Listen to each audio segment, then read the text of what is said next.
Good afternoon, colleagues. The first item of business this afternoon is portfolio questions, and the first portfolio is Constitution, External Affairs and Culture and Parliamentary Business. As ever, members wishing to ask a supplementary should press the request to speak buttons during the relevant question. I call question number 1, Maurice Golden. Thank you, Deputy Presiding Officer. To ask the Scottish Government how it is maximising the impact of its International Development Fund in its partner countries, including any of those affected by high levels of indebtedness. Cabinet Secretary Angus Robertson. I begin by thanking Maurice Golden for his question. Campaigners are raising concerns that global debt is at its worst in 30 years, with 34 countries in Africa in debt distress. The Scottish Government remains committed to equitable partnerships with our partner countries to tackle shared global challenges, and our International Development Fund has been led by our partners, ensuring our portfolio is aligned with their national priorities to maximise impact. This has resulted in our programming focusing on often neglected and underfunded areas such as inclusive education, non-communicable diseases and tackling gender-based violence, delivered through grants rather than loans, and we remain committed to global equity and to justice. Maurice Golden. Thank the Cabinet Secretary for that answer. I'm interested how the Scottish Government plans to engage with international organisations such as the United Nations in order to advocate for fairer global debt framework. And furthermore, does the Cabinet Secretary share my concern that international aid organisations based here in Scotland, such as Mercy Corps, could be hit hard as a result of the UK Government's decision to slash international aid budgets? Cabinet Secretary. Well, I'd like to give Maurice Golden the assurance that the Scottish Government remains closely in touch with multilateral organisations and our partner countries to address the issues that he has identified. And his secondary point, I think, is one that bears a lot more attention. We are very fortunate in Scotland in having charitable organisations and others that do a lot of excellent work internationally. He's right, Mercy Corps is headquartered, their European headquarters is in Edinburgh, and a lot of their grant and aid comes from countries like the United States of America and the United Kingdom. So any reduction in overseas development aid budget is likely to hit organisations like that, and I think it's in all of our interests to make sure that the talented people and organisations that we have in this area based in Scotland receive the help and support that they can do going forward. Supplementary, Neil Bibby. I understand Scotland's International Development Alliance has previously raised concerns about grant funding from the Scottish International Fund going to multinational for-profit organisations. What assessment has the Scottish Government made of this, if any, and will the Scottish Government review this? Cabinet Secretary. Well, I can give Neil Bibby the assurance that we keep everything in this policy area under constant review. I will revert to officials on this question to make sure that I can provide him with the most up-to-date information, and I'd be content to meet with him or indeed the organisations that he has referred to discuss any outstanding issues. I think there is cross-party consensus about the good work that the Scottish Government is able to deliver in this area, and I want to make sure that it is held in the high regard that it has been thus far. Thank you. Question 2, Rachel Hamilton. To ask the Scottish Government what steps Historic Environment Scotland is taking to ensure that women have access to a safe working environment. Cabinet Secretary. We hope for a strong and flourishing Scotland where all individuals are equally safe and respected, and where women and girls live free from all forms of violence and abuse. We're committed to ensuring working environments are inclusive and safe, including on the basis of the protected characteristics in the Equality Act of 2010. The provision of safe working environments for its staff is an operational matter for Historic Environment Scotland, and I'll therefore ask Historic Environment Scotland to write directly to the member with a full answer to her question. Rachel Hamilton. I thank the Cabinet Secretary for his response. An employee of Historic Environment Scotland shared a copy of an article published on the HES internal website. It states, and I quote, "Excluding people from places such as changing rooms or bathrooms are all explicit forms of transphobia and considered harassment." Firstly, Cabinet Secretary, can you confirm if Historic Environment Scotland provides single-sex spaces in all buildings? Secondly, do you agree with this statement Through the from Chair. HES? Does the Cabinet Secretary agree with this statement from HES? And if not, will the Cabinet Secretary direct HES to remove this article from its internal website and issue an apology to their employees? Cabinet Secretary. So I repeat the point I made a moment ago. I've asked Historic Environment Scotland to write directly to the member with a full answer to her question. I think she and other colleagues appreciate that when we have arm's-length organisations, whether they're Historic Environment Scotland, Creative Scotland or others, it's important that they answer to operational questions like that. I'd be grateful if Rachel Hamilton can share the correspondence with me. I give her an undertaking, I will look at that, and I expect Historic Environment Scotland to reply to her directly. Question 3, Pam Duncan-Glancy. Thank you, Deputy Presiding Officer. To ask the Scottish Government what it is doing to support cultural activities for children and young people in Glasgow. The Secretary. May I thank Pam Duncan-Glancy for her question. The Scottish Government has a long-standing history of supporting youth arts programmes such as the Youth Music Initiative and Sistema Scotland. Both YMI and Sistema will receive a 3% uplift in 2025-26, which takes our annual investment to £9.79 million and £2.68 million respectively. In 2024-25, Glasgow City Council received £540,644 through the YMI Formula Fund, ensuring every primary school child has access to a year's free music tuition, and a further 28 youth arts projects received YMI funding in the city. Sistema run Big Noise Govan Hill, working with over 1,000 local children to provide high-quality music education. Pam Duncan-Glancy. Cabinet Secretary, I thank the Cabinet Secretary for that answer. Yesterday, he'll be aware that BBC Scotland announced that soap opera River City will be decommissioned. Equity, the union, says the move would have a disproportionately negative impact on Scottish performers and the wider production landscape, including through apprenticeships. So can I ask the Cabinet Secretary, what reassurance has the Government had from BBC Scotland that they will replace like for like the apprenticeships and training opportunities for young workers in Glasgow who want to develop their career in TV or film? Cabinet Secretary. Well, may I commend Pam Duncan-Glancy for ingenuity in raising yesterday's announcement from BBC Scotland.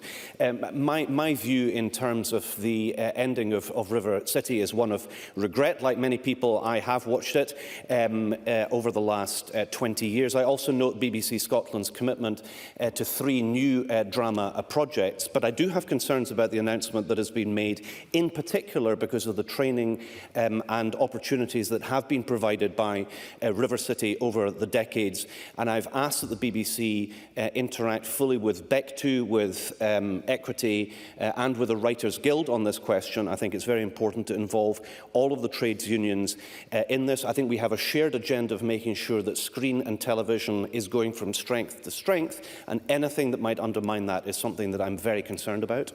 And supplementary, James Dornan. Thank you, Presiding Officer. Cabinet Secretary, the delivery of multi-year funding is a significant development, and many of the organisations receiving funding support children and young people. Can you provide an assessment regarding the number and range of organisations running cultural activities for children and young benefiting from these plans across Glasgow and Scotland more broadly? Cabinet Secretary. Well, the Scottish Government allocated an additional £20 million to Creative Scotland's multi-year funding programme for 2025-26, and subject to budgetary processes will increase the available budget by a further £20 million to £74 million in 26-27, and this is a foundational moment for Scotland's culture sector, including many organisations supporting children and young people. Over 150 organisations, that's 61% of the portfolio, will deliver activity for children and young people, 27 of whom we would consider youth arts organisations. Examples of organisations in Glasgow which will benefit from multi-year funding and which have a focus on youth arts include Scottish Youth Dance and the Children's Music Foundation in Scotland.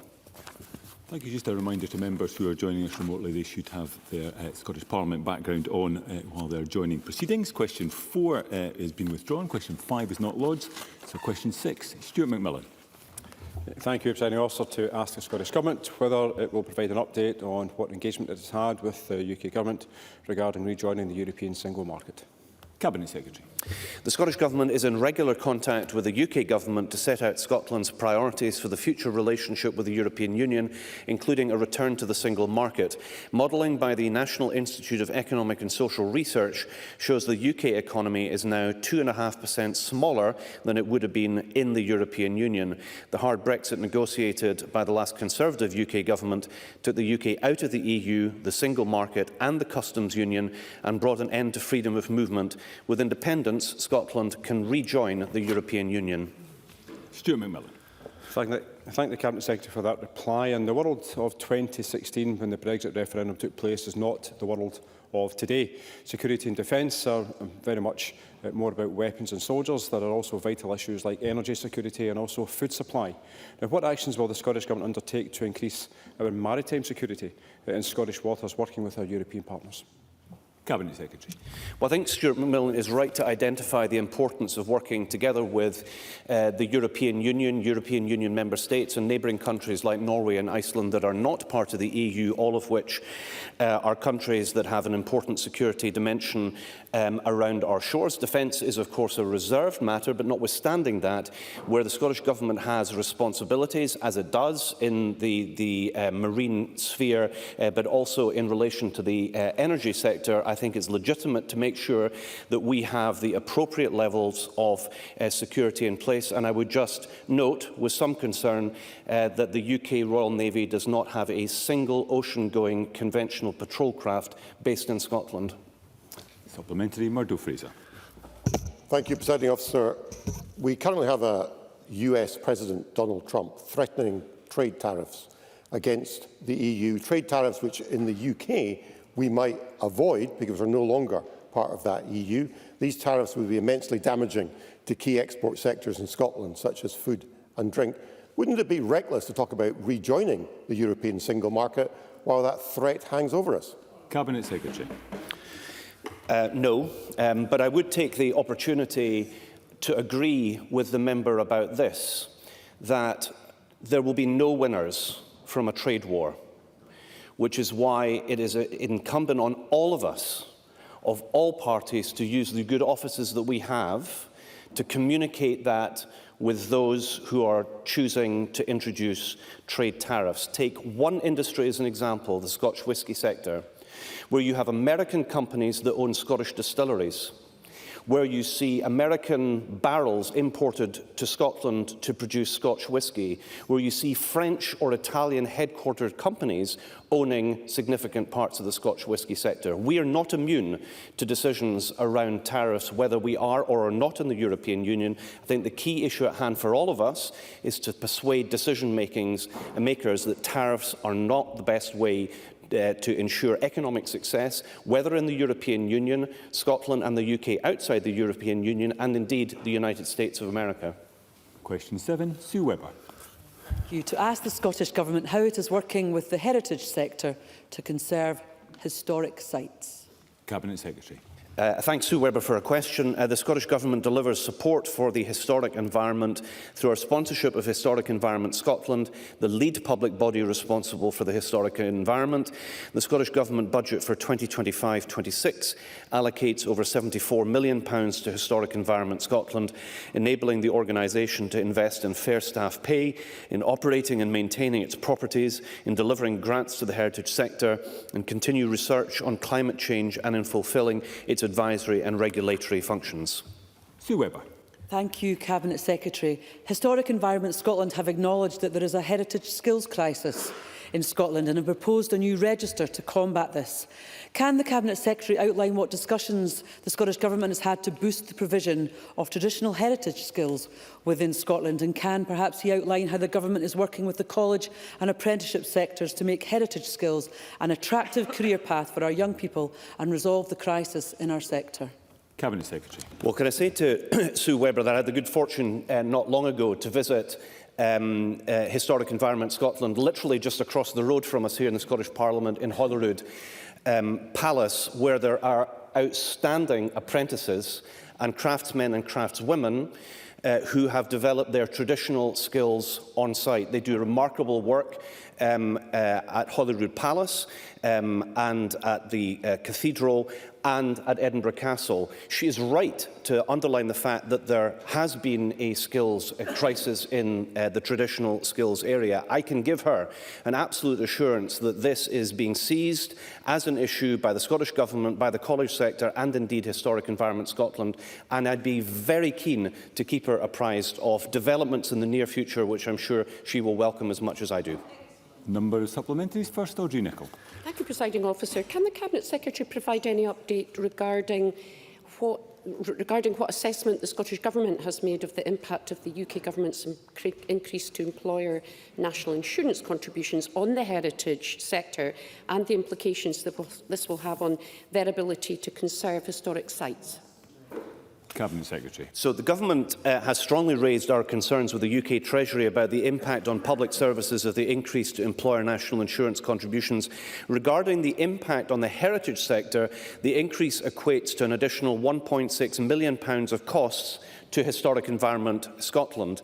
However, Historic Environment Scotland continues to see its commercial income grow.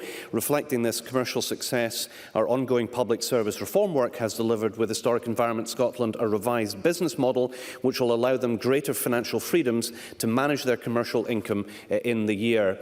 This reinvestment into our historic environment alongside our grant and aid funding and HES's philanthropic and fundraising activities will provide HES with a sound platform to continue to develop for Scotland and continue to maintain our historic sites. Colin Smith. Presiding Officer, Dumfries and Galloway is currently disproportionately affected by public access restrictions on Historic Environment Scotland buildings. 7 are fully closed, 4 others have visitor restrictions. Almost all don't have a plan in place for what work needs to be done, never mind the date to reopen. And local tour companies tell me it's becoming difficult to tell the story of our region's history given that poor access. Will the Government Cabinet Secretary intervene to speed up the process to safely reopen our historic and cultural heritage sites in Dumfries and Galloway? Cabinet Secretary. Well, I agree with Mrs Smith very much that he wishes for these sites to open when they are safe. And I think we're all agreed that that should be the case. And I would wish to commend everybody working for Historic Scotland, working their level best as quickly as possible to make sure that this happens right across the country. But I acknowledge that there will be parts of the country where there are significant closures in place.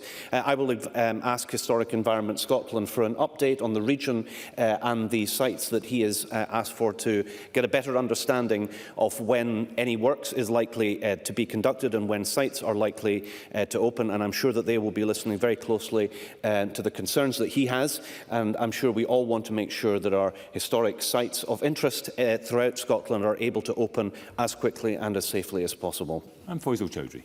Thank you, Deputy Presiding Officer. Earlier this month, pilots for National 5 qualifications in roof slating and stone carving started in Edinburgh. Given the skill shortages seen across the heritage sector, with only 6% of Historic Environments Scotland's key traditional building skills having formal training, would the Cabinet Secretary support similar efforts to improve qualifications in traditional skills across Scotland? Cabinet Secretary. Well, I would welcome any initiatives that help in the traditional skills area to make sure that we have the next generation of stone carvers, stonemasons and all the rest of the skills that are required to maintain and to repair our historic sites. I'll look very closely at the developments that he's updated Parliament on, but if he or other colleagues have suggestions about how the skills in the heritage sector can be developed and speeded up, I'd be happy to look very closely, but as I already mentioned to Sue Webber, I am optimistic that there will be announcements in the near future which I think will give Faisal Chowdhury, Sue Webber and myself assurance and confidence about the future in this area. Thank you. Question 8, Ash Regan. To ask the Scottish Government what work it has carried out in 2024-25 to further the case for Scottish independence. Cabinet Secretary. In 2024, the Scottish Government, as part of the Building a New Scotland series, published a further 4 papers covering topics such as culture, our place and role in the world, education and lifelong learning and justice. In 2025, we will publish a final overview independence paper to complete the prospectus series. Ash Regan. Young Scots who voted yes at 16 will be approaching 30 at the next Scottish election. A political generation, therefore, has passed, with pro-independence parties' mandates won at election after election. But Scotland is no closer to independence. Polling today shows an independence majority in 2026 of 66 seats across 3 parties. So will the government take instruction from the people of Scotland and not Westminster by committing to put a clear democratic vote for independence on the list ballot next May? Cabinet Secretary. So, I agree with Ash Regan that the people of Scotland should be able to determine their future, and she's absolutely right about the length of time that has passed since the 2014 referendum. She didn't mention it, but she could have done, that the mechanism exists for Northern Ireland for there to be a border poll, and suggest that that might be able to be held every 7 years. So if it's possible for Northern Ireland, I don't see why it's not possible for Scotland. And this government remains seized of making the case that people in Scotland, regardless of whether they support or oppose independence, and this government does, that the people should be able to decide as quickly as possible. We require to have a mechanism in place, and we're going to do everything that we can to make sure that we do that, so that we have a legal and respected process that is recognised internationally around the world, so Scotland can take its rightful place as a member state of the European Union and the international community. Supplementary, Liam. Thank you, Presiding Officer. What is the full direct and indirect cost of the work that has been done and is still to be done to the taxpayer? And given the Cabinet Secretary's constant refrain that there is not enough money, from which bodies was that money taken? Cabinet Secretary. I can't give the member the question that he asked, which I regularly, however, update Parliament on, and colleagues, perhaps even himself, in written questions and answers. I'll be happy to update him. I think he does appreciate that this government was elected with a mandate to inform the public about Scottish independence, a policy position that is supported by the majority of MSPs in this Parliament. Is absolutely right and proper that we do the necessary work, but I'll be happy to update the member on the work that is done to inform the public about independence, which is, of course, the normal status of countries in the international community. That concludes portfolio questions on constitutional affairs. Point of order, Neil Bibby. Thank you, Presiding Officer. In my question earlier, I referred to the Scottish International Fund. I should have referred to the Climate Justice Fund, and I wanted to clarify that at the earliest possible opportunity. Thank you, Mr Bibby. That is now on the record. There will be a brief pause before we move to the next portfolio to allow the front benches to change.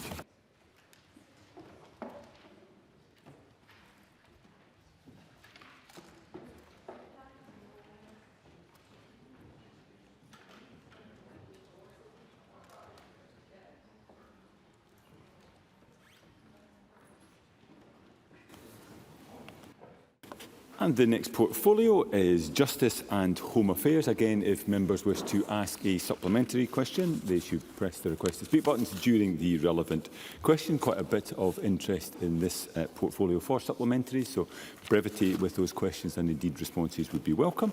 Call question number 1, Oliver Mundell. Thank you, Presiding Officer. To ask the Scottish Government what action it is taking to support the mental health of police officers and to ensure they have access to appropriate specialist services. Cabinet Secretary Angela Constance.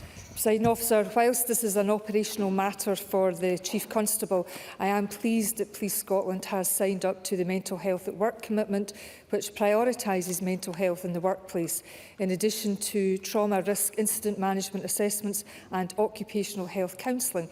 Police Scotland has invested £17 million to enhance welfare provision. This included a new 24/7 employee assistance programme, direct access to occupational health services and a greater focus on mental health. Oliver Mundell. I thank the Cabinet Secretary for that answer, and I do understand this strays into potentially operational matters, but I'm worried about the signal it sends out when serving officers tell me that the wellbeing team is being diluted and specialist roles are being removed. And I wondered whether the government at least recognises the anxiety this will cause hard-working officers who are facing very challenging situations in their frontline roles and struggling to access dedicated and experienced and suitably qualified support at work. Cabinet Secretary. Presiding Officer, I very much appreciate Mr Mundell's concern. We should all recognise every day the role that police officers do to serve this country, and very often putting themselves in danger to keep us safe. And of course the day-to-day demands of the job can of course take its toll. I do hope, in terms of the actions that I have highlighted to the member, that does indeed highlight the priority that Police Scotland places on supporting the health and well-being of the workforce, and how that is supported by the Health and Wellbeing Action Plan to underpin delivery. So actually what is happening is an enhancement of support to officers, but in terms of the very specific point, I will look into that and get back to the member. Brief supplementary, Katie Clark. As the Cabinet Secretary knows, the Criminal Justice Committee spent a considerable amount of time looking at this issue and expressed concern that specialist counselling services were not available. I appreciate that there is counselling, but is this an issue that the Cabinet Secretary has had the opportunity to look at, and is it included in the action plan? Cabinet Secretary.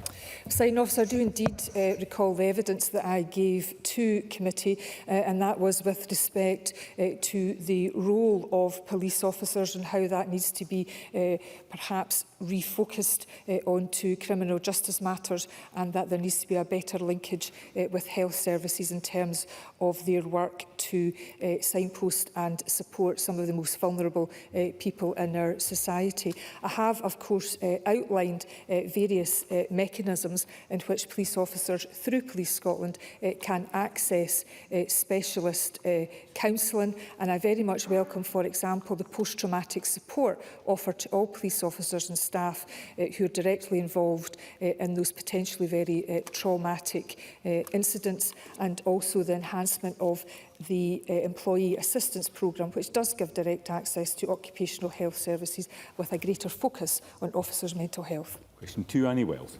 Thank you, Presiding Officer. To ask the Scottish Government what community safety measures it plans to prevent antisocial behaviour, including improper needle disposal in the area surrounding the Thistle drug consumption facility. Mr Siobhan Brown. Thank you, Presiding Officer. The Thistle operates like any other NHS facility, working closely with community safety partners to prevent and address antisocial behaviour. The Community Safety Partnership, also known as CSP, the Alcohol and Drug Partnership and other stakeholders through the Thistle Oversight Group and Community Engagement Forum support the local community and encourage reporting of any concerns. The CSP reports there has been no increase in antisocial behaviour and a decrease in drug paraphernalia. Police Scotland reports a reduction in local drug dealing, and Glasgow City Council collects discarded needles when reported. Local policing actively responds to reports to deter criminal activity and enhance public safety. Public support is vital, and Police Scotland encourages reporting concerns to them or to Crime Stoppers. Annie Wells. I thank the Minister for that answer.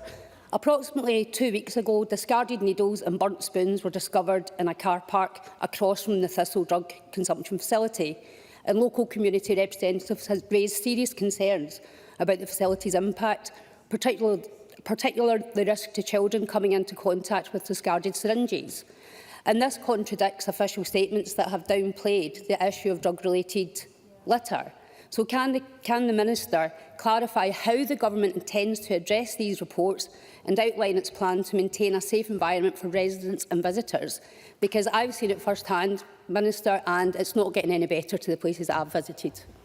Minister. Thank you, Presiding Officer. I know public injecting has been an ongoing issue around the car park that Ms Wells refers to, and the Thistle facility is specifically aimed at addressing this issue. The Glasgow Health and Social Care Partnership has acknowledged this issue and continues to engage with the community to tackle it. A spokesperson stated, we are aware of the public injecting near the Thistle facility, which has been an ongoing concern. This is precisely why the facility has been established in this location. Orient kits are available through all needle exchange services in Glasgow, and providing clean needles and injecting equipment is one of the harm reduction interventions offered by the Thistle. Additionally, a community engagement forum has been established to address these local concerns, and it had its first meeting on the 25th of February.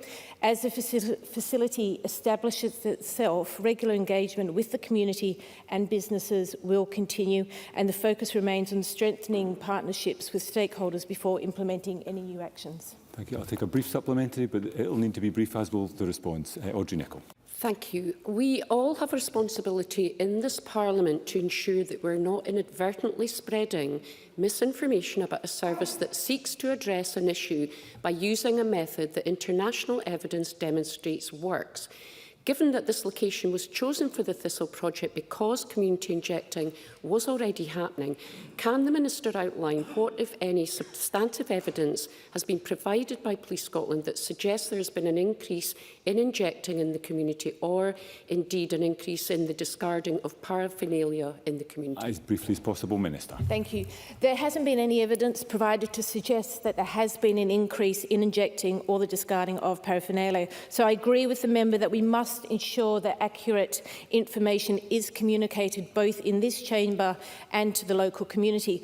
As I said, Glasgow Health and Social Care Partnership has confirmed that they have not been alerted to any specific incidents of antisocial behaviour, and additionally no concerns regarding increased injecting in the community were raised by stakeholders, including community representatives at the first Community Engagement Forum, which was held on the 25th of February. Thank you. Question 3, Finlay Carson. Ask the Scottish Government what steps it's taking to tackle rural crime. Minister. Thank you, Presiding Officer. Rural crime impacts individuals, communities and businesses, and the Scottish Government fully supports efforts to tackle it. The Scottish Partnership Against Rural Crime, which is chaired by Police Scotland, brings together key justice and rural sector partners to provide a robust multi-agency approach to preventing rural crime and support actions taken at a local level. In 2025 to 2026, the Scottish Government will increase police funding to £1.62 billion, with a £57 million in additional resource funding to strengthen frontline services. This investment will allow Police Scotland to enhance community policing, ensuring communities receive the best possible service from Police Scotland and their work to prevent criminal activity. Finlay Carson. I thank the Minister for a response. In the Minister's contribution to my colleague Rachel Hamilton's members' debate on rural crime and equipment theft, the Minister referred to statistics provided by Scotland's National Rural, Acquisitive and Business Prevention Team as part of a regular Spark update. Although these figures provide a snapshot of rural crime, they are not official police statistics. Can I ask the Minister why official figures were not used, and does this not suggest that the Scottish Government doesn't take seriously the rural crime issue as it should do? Minister. Thank you. Yes, the Scottish Government does absolutely recognise the harm that is caused to individuals and communities by rural crime.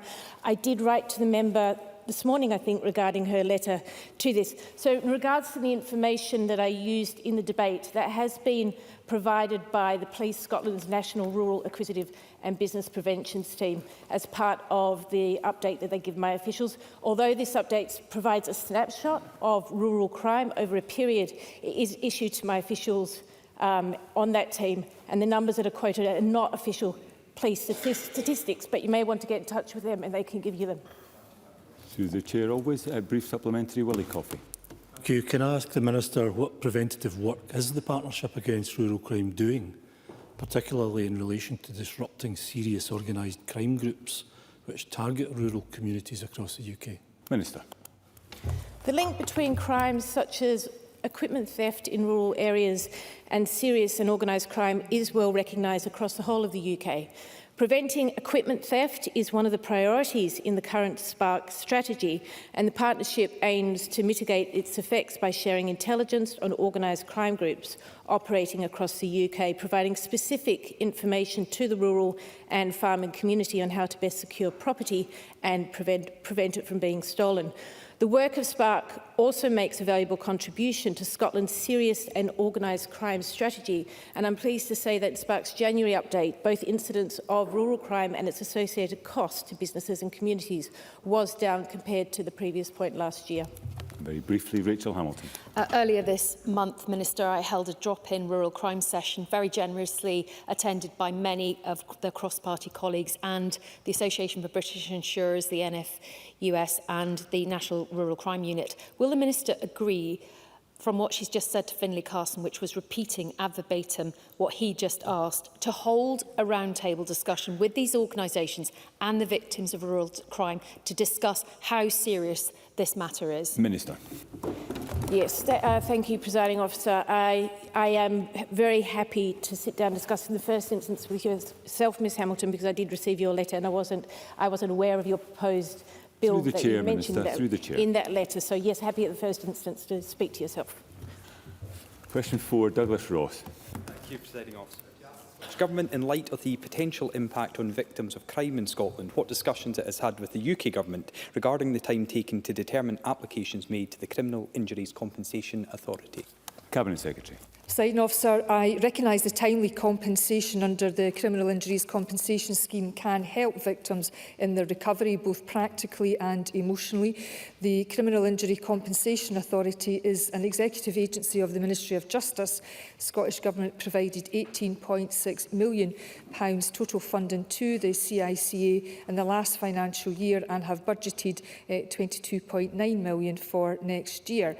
Scottish Government officials meet with the CICA on a regular basis and performance is discussed. We understand that the majority of applications are decided within 12 months. However, each case must be decided on its own facts based on available information, and so it very much relies on other agencies. Some applications will take longer to decide due to ongoing court proceedings or where the injury is complex. Douglas Ross. Thank you, Presiding Officer. I'm dealing with a case where a young victim and his case was sent to the CICA in July of 2023. His solicitor had not heard anything by January 2024, and now in March 2025 it has not progressed at all. But the family have been told that the CICA will now not routinely update victims on the progress of their case.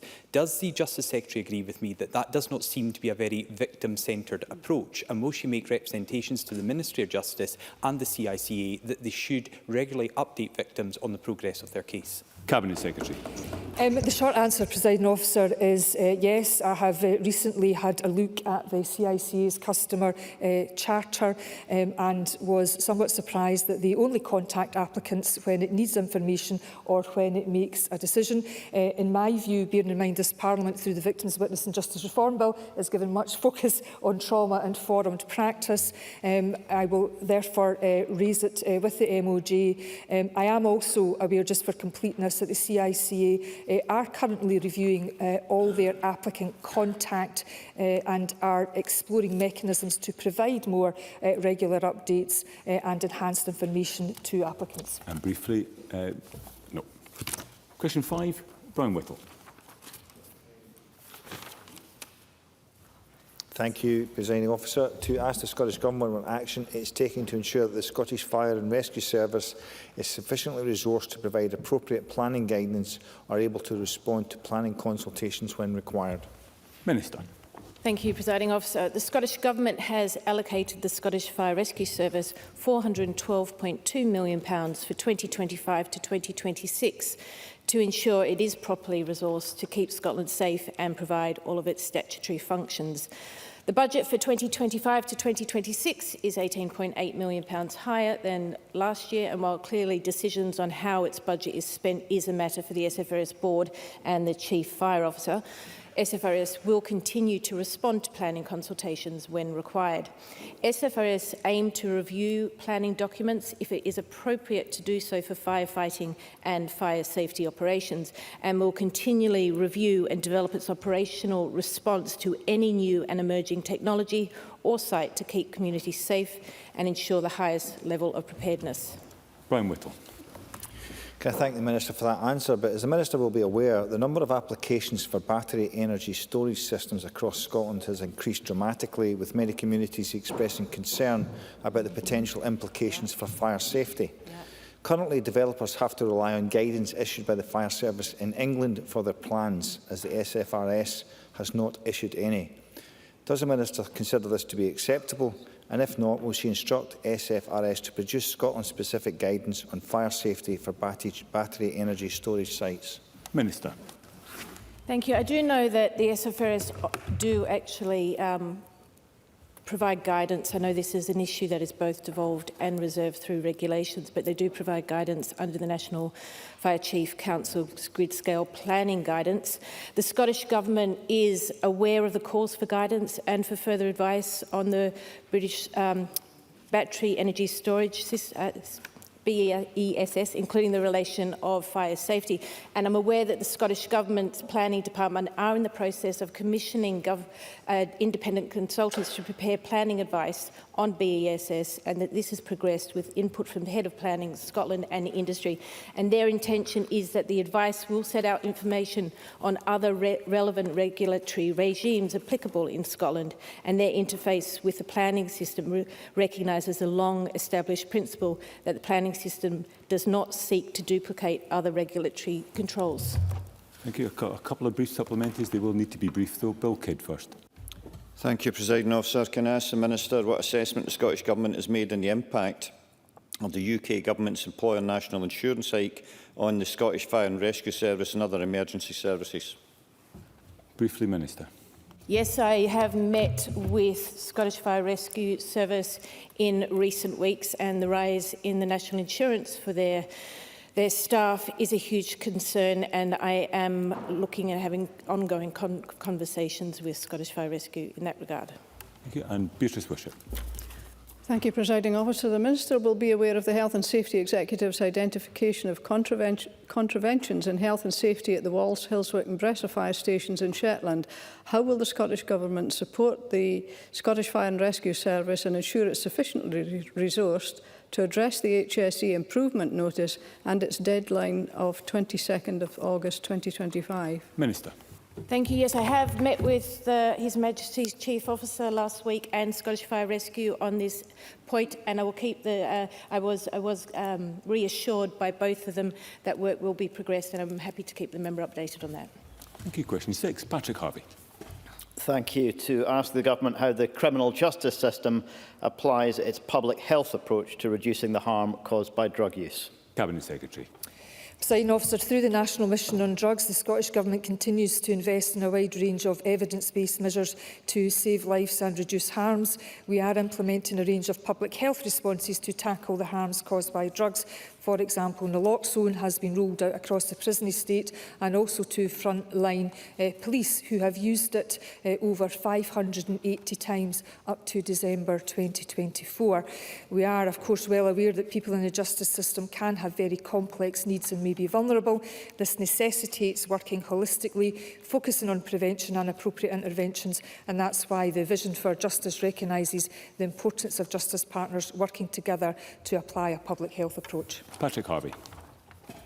Nearly 2 years ago, the Government published a document called A Caring, Compassionate and Human Rights Informed Drug Policy for Scotland, and that document set out pretty clearly the limitations that devolved powers put on us in the application of a public health approach to harm reduction for drugs. There will always be more that we can do within the criminal justice system with devolved powers, but can the Cabinet Secretary update Parliament on what discussions have been had with the UK Government, the new UK Government, about giving this Parliament the power to change aspects of the criminal law on drugs to enable the fuller implementation of that policy from 2023? Cabinet Secretary. Presiding Officer, let me assure Mr Harvey that this Government's position remains that the Misuse of Drugs Act and other relevant legislation should indeed be devolved to this Parliament, not least so that we can be fully powered to follow all the evidence, all the international evidence that tells us what works at the end of the day to save lives. The Misuse of Drugs Act is almost as old as me. It's got more holes in it than some cheese, so it is. I was going to say Swiss cheese, but I didn't want to offend the Swiss presiding officer. But it is an outdated piece of legislation, and forgive me, I know this is a serious matter, but we do want to be able to implement what works to save lives. A number of supplementaries. They will need to be very brief, as will the responses. First, Rona Mackay. Thank you, Presiding Officer. On my recent visit to HMP Lomos, I was concerned to hear about the ever-increasing technology people are using to smuggle drugs into prisons. What preventative work is being done by the Scottish Prison Service to ensure prisoners do not take drugs in our prisons? Cabinet Secretary. Presiding Officer, I have visited Lomos Prison and will do so again next week. During all my visits to all our establishments, I have seen firsthand the strong and committed recovery agenda within our prisons. It's clear that ongoing work with partners such as the Scottish Recovery Consortium and the Scottish Drugs Forum is having a positive and sincere effect on the individuals in custody who are on their own recovery journey. Liam Kerr. Thank you, Presiding Officer. To reassure Mr Harvey, here's something that we really can do under devolution. You see, for decades, the USA has shown positive results on regression, recidivism and public safety using continuous drug abstinence monitoring technology. Australia and New Zealand have moved ahead with this, and England has it in its family law courts. Would the Cabinet Secretary consider a trial of this technology in Scotland to see whether the positive outcomes seen elsewhere happen here? Cabinet Secretary. Presiding Officer, I am very open to developments in technology and will consider how any advancement can play in the management of offenders, including those in custody. We, of course, have the Management of Offenders Scotland Act and, of course, the Electronic Monitoring Commercial Contract in Scotland does allow for new technological capabilities. Very briefly, Faisal Chowdhury. Thank you, Deputy Presiding Officer. Given drug use is an issue which crosses portfolios, can the Cabinet Secretary advise what discussion she has had with ministerial colleagues on ensuring there is a wraparound support for lowering reoffending rates of offenders where drugs have played a role, particularly those with drug treatment and testing orders? Cabinet Secretary. Presiding Officer, I hope I've managed to convey to Parliament that in my post before becoming Cabinet Secretary for Justice as the Minister for Drugs Policy, that at the heart of all my endeavours was indeed that cross-government portfolio working. It is still an endeavour that I maintain. I engage closely, whether it's with education or health colleagues, but it's also important that we do work with our colleagues in local government and health services who, particularly local government, who have a responsibility in and around the supervision of drug testing and treatment orders, which most certainly have a very important role to play. Question 7, Willie Rennie. To ask the Scottish Government whether it plans to review the Scottish Criminal Cases Review Commission. Cabinet Secretary. Presiding Officer, the Scottish Criminal Cases Review Commission is an independent public body, and since its inception in 1999 it has investigated and reviewed alleged miscarriages of justice in Scotland.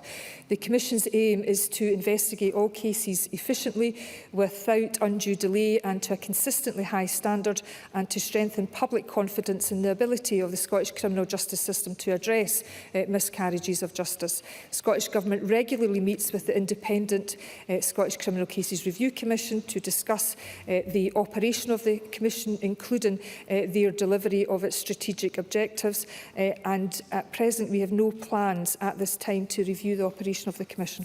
Willie Rennie. I refer members to my register of interest as a director of the Miscarriage of Justice organisation, Mojo. Following the quashing of the conviction of Andy Malkinson in England, there has been extensive criticism of the performance of the Criminal Cases Review Commission in England, and the chair of that commission has resigned. Now, the referral rate in Scotland is similar to that in England at roughly 4%. And those involved in appeals believe that the Scottish system isn't working. I myself am aware of a case where the Commission acknowledged someone's innocence but still refused to refer to appeal. How has the Justice Secretary assured herself about the performance of the Scottish Criminal Cases Review Commission? Cabinet Secretary.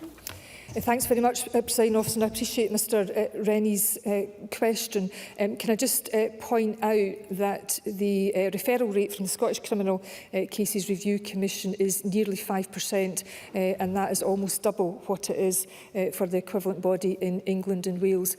In terms of the review that's been undertaken just now by the Law Commission, we will, of course, look at that review when that work is complete to consider what applicability, if any, it has for Scotland. And if I can just put on the record that applicants do have the right to request a review if they're unsatisfied by the decision of the Scottish Criminal Cases Review Commission. Question 8, Maggie Chapman. Thank you. To ask the Scottish Government what its response is to reported claims that policing of pro-Palestinian rallies and demonstrations has been disproportionate and heavy-handed. Minister. Thank you, Presiding Officer. The operational policing of protests and demonstrations are rightly a matter for Police Scotland.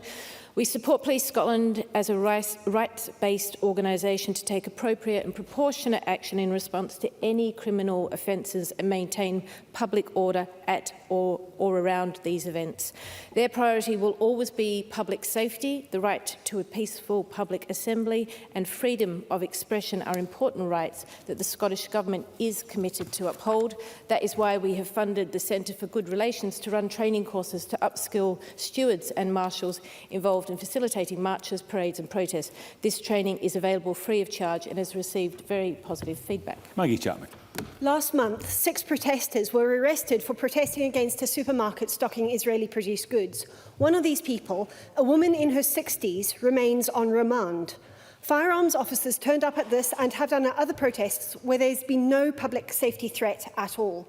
This follows instances of protesters being denied their right to assembly and protest, and people of colour being treated differently to white people. Does the Minister agree that a review of Police Scotland's guidance on the policing of protests to ensure the facilitation of the rights to protest and freedom of expression would be helpful? And does she believe that firearms should not be deployed for such incidents, and that at a time of overcrowding in our prisons, remanding people for peaceful protest is not appropriate? As briefly as possible, Minister. Yes, thank you. I know that Scotland has a proud tradition for activism and peaceful protest, and I am concerned to hear what Maggie Chapman has stated there, and I will write to Maggie Chapman in relation to this.